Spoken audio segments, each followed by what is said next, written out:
bahwasanya hidup di dunia itu ada cuma dua pilihan. Taat kepada Allah atau tidak taat kepada Allah. Taat kepada Allah, kalian bahagia.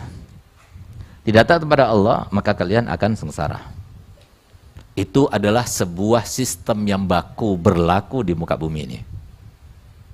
Kecuali kalau kalian bertobat, diterima taubatnya, dan Allah memaafkan, sehingga di dunia Allah tidak tampakkan. Kenapa? Banyak ayat yang menjelaskan masalah itu, menyinggung hal itu. Di antaranya adalah faman ya'mal mithqala dzarratin khairan yarah wa may ya'mal mithqala dzarratin syarran yarahu fid dunya wal akhirah. Pasti di dalam ayat lain Allah sebutkan wa an laisa lil insani illa wa anna sa'yahu saufa.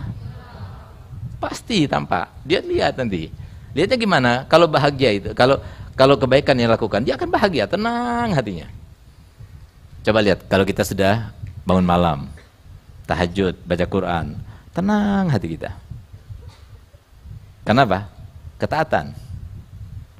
Coba lihat mereka yang sembunyi-sembunyi, nyimpen HP itu. Malam-malam dia isi, ngeces dan sebagainya. Takut-takutan, bawa ke kamar mandi, nggak tenang, kesini nggak tenang, gitu. Nggak tenang hidupnya. Itu karena maksiat, melanggar perintah gurunya. Nah, ini satu contoh. Nah, begitu pula ketika seseorang itu sudah melakukan perbuatan dosa, apalagi zina dan sebagainya, dia akan bakal tenang hidupnya. Silahkan buat penelitian terkait dengan teman-teman kalian saja, yang nggak mondok sama yang mondok, beda. Yang mondok tenang dia.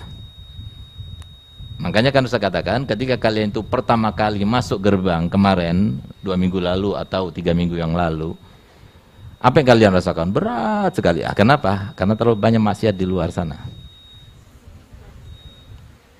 Tapi begitu kalian sudah enak di sini, tenang, udah berapa waktu yang lalu, kalian merasa betah banget di sini, nggak mau pulang ke rumah. Ah, itu ketaatan, itu kebahagiaan. Paham? Nah, kalau masih ada semacam itu, berarti dia itu masih banyak dosanya. Banyak istighfar ya? Banyak istighfar. Paham?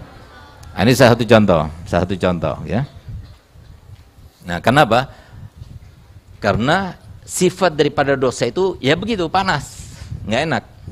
Ya mungkin senang ya, senang, tapi senangnya itu menipu. Senangnya itu sesaat. Habis itu pasti dia sedih lagi. Nah, makanya kan coba lihat bagaimana mereka, orang-orang yang sudah mencapai semua kesuksesan di dunia.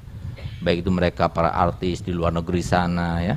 Dia mendapatkan semuanya, harta iya, kemudian banyak fan-nya, kemudian dia itu meraih apa saja dia dapatkan, rumah mewah dan sebagainya. Tapi ada sesuatu yang dia nggak dapatkan. Apa itu? Kebahagiaan nggak ada, ketenangan itu nggak ada.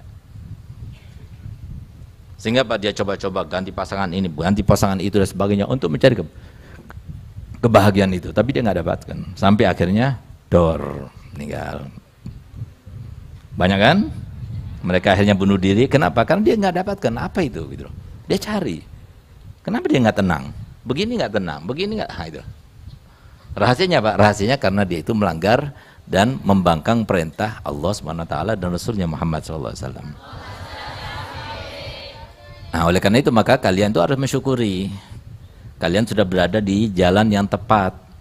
Kalian sudah diinginkan Allah Ta'ala untuk bahagia. Jangan sampai kalian tutupi jalan itu, atau sampai kalian buramkan, atau sampai kalian selewengkan jalan itu, gitu. Nah, karena apa? Kalian telah mencelakai dirinya sendiri. Sehingga sifat orang berdosa oleh Allah Ta'ala disifatkan alladzina yadlimuna ala anfusihim, mereka yang menzalimi dirinya sendiri. Bukan orang lain yang merasakan, bukan orang lain, kita sendiri. Kamu banyak dosa, orang tua kamu yang kena imbasnya, enggak, kamu sendiri. Kamu yang merasakan. Masalahnya yang merasakan itu adalah jiwamu, jiwa. Yang merasa sedih, merasa takut, dirundung dengan ketakutan, dihantui rasa kesedihan dan ketakutan, itu adalah dirimu sendiri. Mau seperti itu hidupnya?